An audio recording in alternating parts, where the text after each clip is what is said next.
but today's topic is actually on flexibility. Now, flexibility is one of these things that I've struggled my whole life with, and to be perfectly honest with you, I've never, until maybe about a month ago, increased my flexibility, especially like in my hips, to any degree at all. Now, you'd think a guy who'd been doing Taekwondo, which is pretty kick-heavy for the past 20-some-odd years, would get some measure of flexibility, but nothing, like zero. You know those little sit and reach tests with the box? I can't touch the lever. That's how tight I am.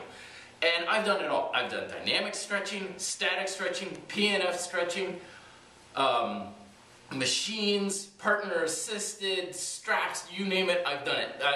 Some years ago I came across this idea that strength and flexibility are kind of like two sides to the same coin. And if there's weakness in the body, then the flexibility will be kind of held back. Kind of like the muscles going, I'm too weak, I can't handle this range of motion, so I'm going to stay nice and tight. So then I was like, well, if I'm tightening my hamstrings, then I must strengthen my hamstrings. I did that, still didn't do anything. So I figured, well, it's got to be genetic, blah, blah, blah, and yes, I went there. So now, believe it or not, I'm actually improving my flexibility by leaps and bounds. And I'm using the strength technique, but it's not strengthening the muscle that's actually being stretched. Strengthening the muscle being stretched. It's the antagonist muscle group. Okay, so let me give you an example.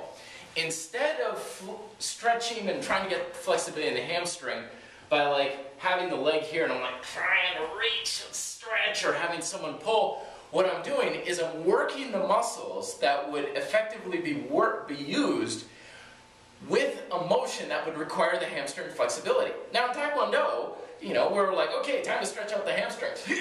And we're like throwing the leg up there, so there's a lot of momentum working. There's not really that much in the hip flexor and the quads. But if we work like so,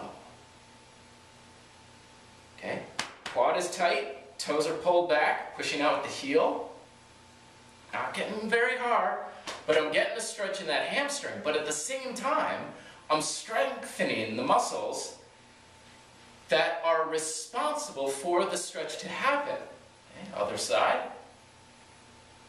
We got it on the sideways too. These shorts are terrible for doing this.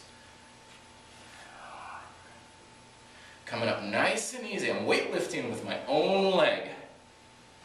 Holding for a couple seconds. I'm also, of course, getting the balance aspect. I could hold on to something, but I'm strengthening more than just the ability to lift up my legs. I'm also strengthening the stability and the control. This has made a huge, huge difference in my hamstring flexibility in my hips. The other thing that's great about this is bridge variations. I can't quite get back there, but the bridge is a classic example. Flexing the back, when I first did this, I got to here, and that was it. Now, all this arch in my back. I've been doing deadlifts, I've been doing Roman chair, I've been doing everything to work this posterior chain.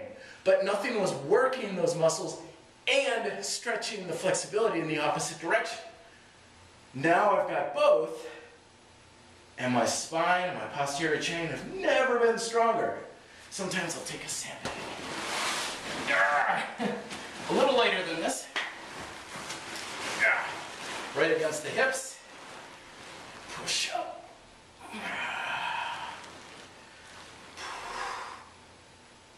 So flexibility is worked alongside strength in the same movement, and that's unlocking the key to greater flexibility and strength and balance and control and all of that great stuff that bodyweight training is known for.